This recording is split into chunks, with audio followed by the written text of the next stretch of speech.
कर रहे हैं। फैजा ऐनाहु तजरीफान, मैंने क्या देखा कि अल्लाह के नबी की आंखों से आंसू बह रहे हैं, अल्लाह के नबी रो रहे हैं, अल्लाह के नबी की आंखों से आंसू बह रहे हैं। वो जिम्मेदारी का जो एहसास आपको हुआ, जो जिम्मेदारी कयामत के दिन आपके कंधों पर डाली जाएगी, उस जिम्मेदारी को याद करके अल्लाह के नबी रो रहे हैं। नबी तो रोए अपनी जिम्मेदारी को याद करके, और हम और आप बस इसी पर फख्र करें कि साहब हम तो अहले हदीस हैं, जन्नत हमारे बाप की है, जन्नत का सर्टिफिकेट हम लेके बैठे हैं। हम और आप कभी हमें कुरान पढ़ करके और सुन करके हमें रोने की नौबत हमें नहीं आती। मेरे भाइयों, ये आंखें खुश्क है मौला, इन्हें रोना नहीं आता। ये आंखें खुश्क है मौला, इन्हें रोना नहीं आता। कभी गौर करो मेरे भाइयों, आखिरी बार आपकी आंखों से आंसू अल्लाह के खौफ से कब निकले? किसी के मरने पे निकले होंगे, कोई तकलीफ हुई होगी निकले होंगे, कोई दर्द हुआ होगा निकले होंगे, मगर इन आंसुओं से, अल्लाह के खौफ से आंसू कब निकला था? जरा सोचना मेरे भाइयों, जरा हम सब अपने गिरेबान में झांकें और सोचें, अल्लाह के खौफ से आंसू कब निकला? अल्लाह के नबी फरमाते हैं, लैसा शैउन अहब्बु इलल्लाहि मिन क़त्रतैन, अल्लाह ताला को दो कतरे बहुत पसंद हैं।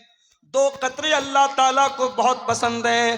कतरतु दुमूइ मिन खशियतिल्लाह, एक आंसू का कतरा जो इंसान की आंखों से अल्लाह के खौफ से निकलता है, अल्लाह के डर से निकलता है, वो आंसू के कतरे अल्लाह ताला को बहुत पसंद है। वह कतरतु दमिन तुहराक़ु फी सबीलिल्लाह, और दूसरा वो खून का कतरा जो अल्लाह की राह में बहाया जाता है, अल्लाह की राह में शहीद होने वाला, अल्लाह की राह में जिहाद करने वाला, अल्लाह की राह में लड़ने वाला, उसके खून के कतरे अल्लाह ताला को बहुत पसंद है।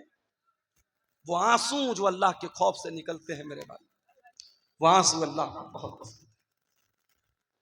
अल्लाह के प्यारे नबी फरमाते हैं, बुखारी और मुस्लिम की रिवायत है, कयामत का दिन होगा, सूरज 1 मील की दूरी पर होगा, लोग गर्मी से पसीने से बेहाल होंगे। सबअतुन युज़िल्लुहुमुल्लाह, 7 तरीके के बंदे अल्लाह ताला के ऐसे होंगे जिनको अल्लाह ताला अपने अर्श का साया देगा। उन 7 खुशनसीब बंदों में एक बंदा वो भी होगा, वरजुलुन ज़करल्लाह खालियन फफ़ाज़त ऐना, अल्लाह का वो बंदा जिसने तन्हाई में, अकेले में, बंद कमरे में बैठ करके अल्लाह को याद किया, अपने गुनाहों को याद किया, अपने पापों को याद किया, अपनी नाफरमानियों को याद किया, और उसकी आंखों से आंसू बह पड़े, वो रोने लगा। उस अल्लाह के खौफ से बहने वाले आंसू को अल्लाह ताला कयामत के दिन उनकी लाज रखेगा, और उस इंसान को अल्लाह ताला कयामत के दिन गर्मी से बचाएगा, सूरज की तपिश से बचाएगा।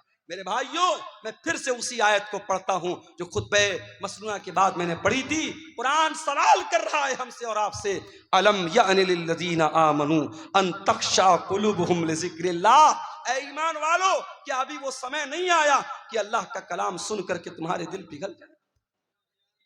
मेरे प्यारे नौजवान साथियों, तुमसे भी एक बात कहनी है, नौजवानी बड़ी खतरनाक उम्र होती है। शैतान सबसे ज्यादा अगर किसी उम्र के अंदर इंसान को बहकाता है तो जवानी में बहकाता है। जितना गुनाह इंसान जवानी में कर लेगा बुढ़ापे में नहीं कर पाएगा। शराब इंसान आमतौर से जवानी में पीता है, ज़िनाकारी के अड्डे आमतौर से जवानी में आबाद होते हैं, टाइम का गलत इस्तेमाल आमतौर से जवानी में इंसान करता है। जब इंसान 50 साल का हो जाता है, 60 साल का हो जाता है, तो ऑटोमेटिक उसको ये एहसास हो जाता है अब तो मरने वाला हूं, अब तो कब्र में जाने वाला हूं, तब तो इंसान ऑटोमेटिक सुधर जाता है। असल जो सुधरने की उम्र है वो तो जवानी की उम्र है, जो तौबा करने की उम्र है, जो अल्लाह से माफी मांगने की उम्र है, माफ करना, वो 20 से 40 साल के बीच की उम्र। फारसी का एक शायर कहता है, दर जवानी तौबा करदन शेवे पैगंबरी, वक्त पीरी गुर्गे जालिमी शवत परहेजगार। जवानी में तौबा करना नबियों का तरीका है, बुढ़ापे में तो भेड़िया भी शरीफ बन जाता है। जब पेट में आंत नहीं, मुंह में दांत नहीं, तब शरीफ बन गए तो कौन सा कमाल। मेरे प्यारे नौजवान साथियों, आज अपनी जवानी का गलत इस्तेमाल करने के पहले सोच लेना कि अल्लाह ताला क्या इसका हिसाब देना पड़ेगा। गुनाह की लज्जत तो आज मिल जाएगी, गुनाह का मजा तो मिल जाएगा, मगर इस गुनाह के बाद इसका जो असर तुम्हारी जिंदगी पर पड़ेगा, जो पछतावा तुम्हें होगा, उस पछतावे के बाद तुम्हारे सामने कोई रास्ता नहीं होगा। इसलिए कि मेरे नौजवान भाइयों, इस बात की कोई गारंटी नहीं है कि आज आप नौजवान हैं, कल आप बुढ़ापे तक जिंदा रहेंगे। क्या गारंटी? अपनी आंखों से मैंने देखा है, बिल्कुल जवान आदमी, हमारे यूपी के अंदर बनारस से 100 किलोमीटर दूर है इलाहाबाद, इलाहाबाद में बिल्कुल नौजवान यंग लड़का मुझे मिलता है, पेशे से डॉक्टर है, और मेरी आदत है अगर तकरीर में कोई वेल क्वालिफाइड, वेल एजुकेटेड, पढ़ा लिखा अगर इंसान अगर मिलने आता है, मैं बड़ी तवज्जो से मिलता हूं, क्योंकि आज के इस दौर में पढ़े लिखे लोग और जो है समाज में जिनका एक मकाम और स्टेटस है, इस तरीके के लोग अगर प्रोग्राम में आ रहे हैं और उलमा से मिलने आ रहे हैं, ये बड़ी बात है। ऐसे लोगों का हमें वेलकम करना चाहिए, इस्तेकबाल करना चाहिए। नौजवान लड़का है 20-22 साल का, मिलने आता है, मौलाना आपकी तकरीर बहुत शौक से सुनता हूं, बड़ी मोहब्बत करता हूं, नंबर का आदान प्रदान होता है, बीच बीच में कभी कभी व्हाट्सएप भी करता है, फेसबुक भी चलाता था वो लड़का। फिर एक दिन उसके फेसबुक पर एक पोस्ट आई, मैं बहुत बीमार हूं, मेरे लिए दुआ कीजिएगा, मैं बहुत बीमार हूं। उसके बाद उस पोस्ट के डालने के बाद तकरीबन 1-2 हफ्ते के बाद खबर आती है कि डॉक्टर फलां साहब जो इलाहाबाद के रहने वाले हैं, ब्लड कैंसर हो गया, इंतकाल हो गया। 1 साल पहले जब वो लड़का मिला था मुझे, उसकी बॉडी को देख करके मैं सोच भी नहीं सकता था कि 1 साल बाद इसके मरने की खबर आई। हम नहीं जानते मेरे भाइयों, हमारी मौत का क्या बहाना बनेगा। हमारे उत्तर प्रदेश ही के एक नौजवान आलिम दीन थे, मौलाना अब्दुर रहमान सलफी, मुंबई के अंदर एक मस्जिद में इमामत कराते थे। कई प्रोग्रामों में हम लोगों ने साथ में प्रोग्राम किया, बंगाल में और इसी तरीके से मुंबई में, और 1 साल रमजान में तफसीर का बयान करने के लिए करनूल शहर में, आंध्र प्रदेश में, मैंने बात करके उनको वहां पे अपॉइंट किया था। वहां पर भी वो गए थे, बड़ी मोहब्बत करते थे मुझसे, मैं भी मोहब्बत करता था उनसे। एक प्रोग्राम में मुंबई से पूना जाते हैं, और पूना का प्रोग्राम करके चूंकि मस्जिद की इमामत, कहते दुनिया की सबसे टफ ड्यूटी होती है मस्जिद की इमामत। दुनिया की और ड्यूटी में 8 घंटा ड्यूटी करना है, 10 घंटा ड्यूटी करना है, 12 घंटा ड्यूटी करना है, मगर मस्जिद के इमाम को 24 घंटे ड्यूटी करना है। फजर की नमाज में सारा मोहल्ला ना आए, कोई मसला नहीं है, मौलवी साहब क्यों नहीं आए, मौलवी साहब क्यों नहीं आए। मौलवी साहब शादीशुदा हैं, बीवी के साथ रहते हैं, हो सकता है नापाक हुए हो, तबीयत ठीक ना रही हो, रात में नहाने का मौका ना मिला हो, पानी गर्म करने का मौका ना मिला हो, कोई भी वजह रही हो, नहीं साहब, इमाम साहब की तनख्वाह काटी जाएगी, फजर की नमाज में क्यों नहीं आए। ये आज क्या हो रहा है, मैं समझ रहा हूं बारिश का मौसम है, धीरे धीरे यहां बारिश की बूंदें हमारे यूट्यूबर हजरात के मोबाइलों पर भी चू रही है। बहुत लंबा टाइम नहीं लूंगा आपसे, कुछ देर और सब्र कर लीजिए, कुरान और हदीस की बातें हैं, इंशाअल्लाह फायदा होगा।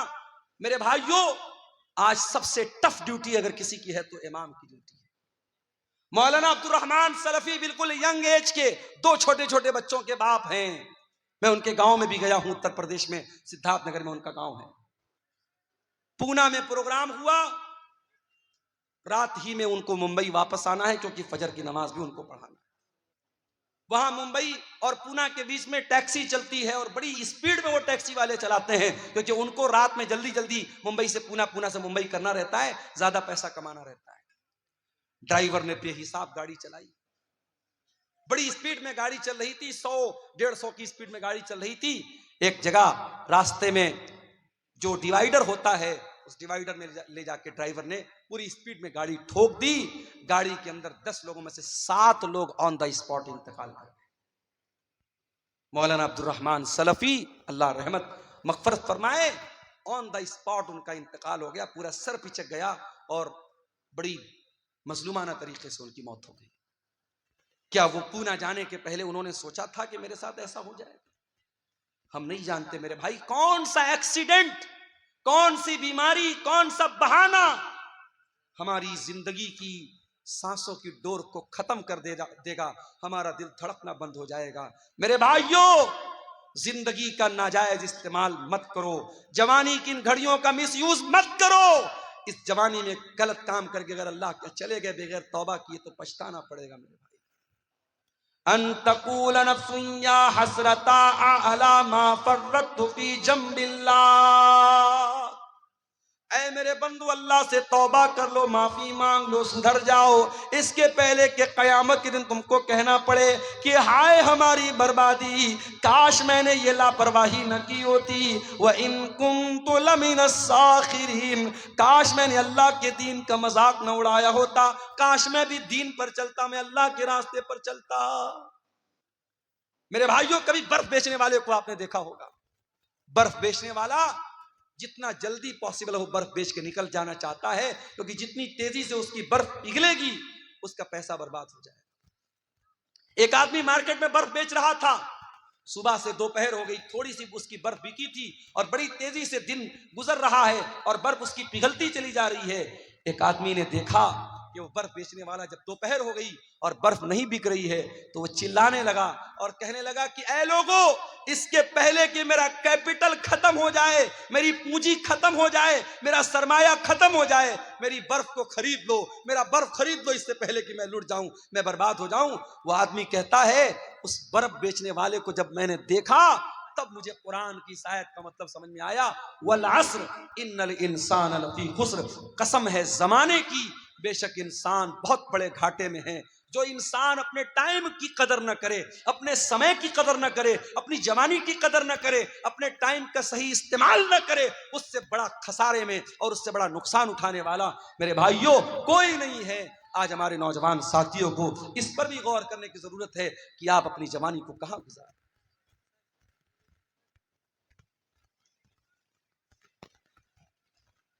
कुरान का वो सवाल हमसे और आपसे हो रहा है मेरे, अलम यानि लिल्लज़ीना आमनू अन तख्शा कुलूबुहुम लिज़िक्रिल्लाह, क्या ईमान वालों के लिए अभी वो समय नहीं आया कि अल्लाह का कलाम सुन करके उनके दिल पिघल जाएं, नरम पड़ जाएं।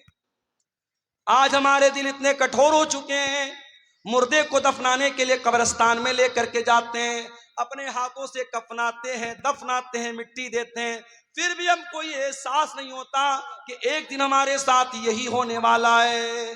मेरे प्यारे भाइयों, आज बंद कमरे में लाइट को बंद कर दिया जाए, पंखा बंद कर दिया जाए, कमरा बंद कर दिया जाए, चारों तरफ से पैक कर दिया जाए और उस कमरे में हमको रखा जाए, हमारा दम घुटने लगेगा, हम बेचैन हो जाएंगे। ओ लोगों, जरा तसव्वुर करो, जरा गौर करो, कब्र के अंदर जब आप जाएंगे मेरे भाइयों, हम और आप जाएंगे, उस कब्र के अंदर हमें रखा जाएगा और मिट्टी डाल करके लोग चले जाएंगे। न वहां कोई लाइट होगी, न वहां कोई एसी होगा, न वहां कोई कूलर होगा, न वहां कोई पंखा होगा। वहां अगर एसी और कूलर और रोशनी मिलेगी, हमारे ईमान की बदौलत मिलेगी, हमारी नेकियों की बदौलत मिलेगी। मेरे भाइयों, दुनिया में एसी बहुत लगवाया आपने, दुनिया में पंखा बहुत लगवाया आपने, दुनिया में लाइटिंग बहुत लगवाई आपने, कब्र में वो लाइटिंग कैसे मिलेगी? जरा इस पर भी गौर करो मेरे प्यारे साथियों। आज दिल की कठोरता का ये हाल है, दिल की सख्ती का ये हाल है कि कब्रिस्तान में मुर्दे को दफनाने के टाइम भी हमारी आंखों से ना आंसू बहता है, ना हमारे दिल पर कोई असर पड़ता है। अल्लाह के प्यारे नबी एक अंसारी सहाबी के जनाजे में जाते हैं, जनाजे को कब्र में उतारा जा रहा है, लाश को कब्र में उतारा जा रहा है और अल्लाह के प्यारे नबी कब्र की एक साइड में बैठे हुए हैं और आपके आसपास सहाबा भी बैठे हुए हैं। अचानक अल्लाह के नबी ने कब्र की तरफ देखा और कब्र में होने वाला जो अजाब है, कब्र में होने वाले जो हालात हैं, उनके बारे में सोच करके अल्लाह के नबी रोने लगे। इतना रोए, इतना रोए, हदीस के अल्फाज हत्ता बल्ल सरा, आपके आंसुओं से वो उस जगह की जमीन भीग गई, वहां की मिट्टी भीग गई और आपने उस कब्र की तरफ इशारा करके फरमाया, लिमिस लिहाजा फअइदु या इख्वानी, ऐ मेरे सहाबा, इस कब्र की तैयारी करो, यहां तुमको जाना है, इस कब्र में तुमको जाना है, यहां तुमको हिसाब देना है, तैयारी करना है तो इस कब्र की तैयारी करो। मेरे प्यारे साथियों, आज हालात ये हैं, मैं आपके कटिहार का हाल नहीं जानता, मैं आपके पूर्णिया अररिया का हाल नहीं जानता, मगर बनारस के कब्रिस्तानों में मैंने देखा कि बहुत सारे नौजवान कब्रिस्तान पे बैठकर जुआ खेलते हैं, बहुत सारे नौजवान कब्रिस्तान पे बैठ के शराब पीते हैं, बहुत सारे नौजवान मोबाइल पर गंदी वीडियो देखते हैं। यानी जहां हमारे मुर्दे दफन हैं, जहां अपने अपने अमल के हिसाब से कब्र में उनके साथ मामला हो रहा है, उस कब्रिस्तान में बैठ करके भी आज इंसान अल्लाह को याद नहीं करता है, मौत को याद नहीं करता है। अलम यानि लिल्लज़ीना आमनू अन तख्शा कुलूबुहुम लिज़िक्रिल्लाह, ऐ ईमान वालो, क्या अभी वो समय नहीं आया कि अल्लाह का कलाम सुन करके तुम्हारे दिल पिघल जाए। उस्मान गनी को देखो मेरे प्यारे साथियों,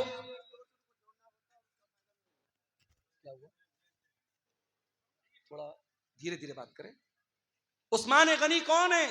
नबी के दामाद हैं, नबी के दोहरे दामाद हैं, नबी की 2 बेटियां इनके निकाह में आई हैं। उस्मान गनी वो उस्मान है, हर मौके पर अल्लाह के दीन के लिए, मस्जिद के लिए, नबी के मदरसे के लिए, नबी के सहाबा को पानी पिलाने के लिए, इस्लाम की राह में लुटाने के लिए उस्मान गनी अपनी दौलत का मुंह खोल देते हैं। उस्मान गनी ने कभी अपने कदम को पीछे नहीं रखा। वो उस्मान गनी जिनका नाम लेकर के नबी ने कहा था मा ज़र्रा उस्मान मा अमिल बादल यौम क़त्तो, उस्मान ने इतना अल्लाह की राह में दे दिया है, उस्मान का कोई गुनाह भी उसका कुछ बिगाड़ नहीं सकता है। वो उस्मान गनी जब कब्रिस्तान से गुजरते थे, हजारों कतार रोने लगते थे। किसी ने पूछा क्या है उस्मान, क्या बात है, जन्नत की बात आती है तो आप नहीं रोते हैं, जहन्नम की बात आती है तो आप नहीं रोते हैं, कब्रिस्तान को देख करके क्यों रोने लगते हैं? उस्मान गनी कहते हैं, ओ लोगो, मैंने अपने प्यारे नबी को यह फरमाते हुए सुना है, इन्नल कब्र अव्वलु मंजिल मिन मनाजिलिल आखिरा, ये कब्र आखिरत की पहली सीढ़ी है, कब्र आखिरत की पहली मंजिल है। जिसने इस मंजिल को पार कर लिया उसके लिए आगे की मंजिल आसान है। ऐ लोगो, जब मैं कब्र को देखता हूं मुझे अपनी आखिरत याद आ जाती है और मैं अपने आंसुओं पर कंट्रोल नहीं कर पाता। आज हमें और आपको क्या कब्रिस्तान पे जाके मौत याद आती है? नहीं याद आती। आज तो कब्रिस्तान और कब्र पर भी आज मेला लगता है।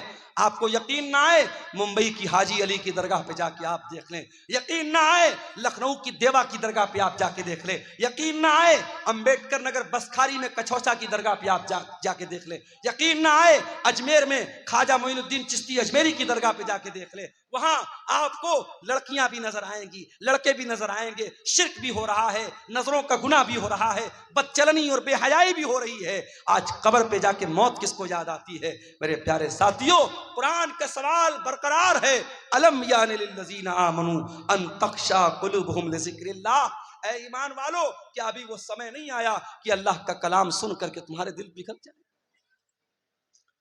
आज हमारी रातें गुनाहों में गुजरती हैं। हमारे नबी रातों को रोया करते थे, तहज्जुद की नमाज में आप रोते थे, और एक दिन आप तहज्जुद की नमाज के लिए उठते हैं और फजर की अजान तक आप रोते रहते हैं। और जब हजरत बिलाल आकर के पूछते हैं, अरे अल्लाह के नबी आप इतना क्यों रोते हैं? तो अल्लाह के नबी कहते हैं कि अरे बिलाल, आज की रात मेरे ऊपर कुरान की ऐसी आयत उतरी है कि इस आयत पर जो गौर करे और जो इस आयत को पढ़े और गौर न करे उसके लिए बर्बादी है। कौन सी आयत थी? सूरह आल इमरान की आयत थी, इन्न फी खल्क़िस समावाति वल अर्दि वख्तिलाफिल लैलि वन नहारी लआयातिल लिउलिल अलबाब, बेशक उन लोगों जमीन व आसमान की तख्लीक के अंदर और रात और दिन के आने जाने के अंदर गौर करने वालों के लिए, अक्लमंद लोगों के लिए निशानियां हैं। इन तमाम कायनात के अंदर जो गौर करता है वो अक्लमंद है, और उस अक्लमंद इंसान की पहचान क्या है? वो अल्लाह को याद करता है, वो उठते बैठते लेटते जागते अल्लाह को याद करता है। बारिश तेज हो रही है मेरे ख्याल से। ये एक साहब ने कुछ सवालात किए हैं, इनको देख लेते हैं। औलाद को जायदाद से महरूम करना कैसा है? गुनाह है, बहुत बड़ा गुनाह है। औलाद जितनी भी नाफरमान हो, औलाद को, माँ बाप को यह अधिकार नहीं है कि उसको जायदाद से आप कर महरूम कर दें।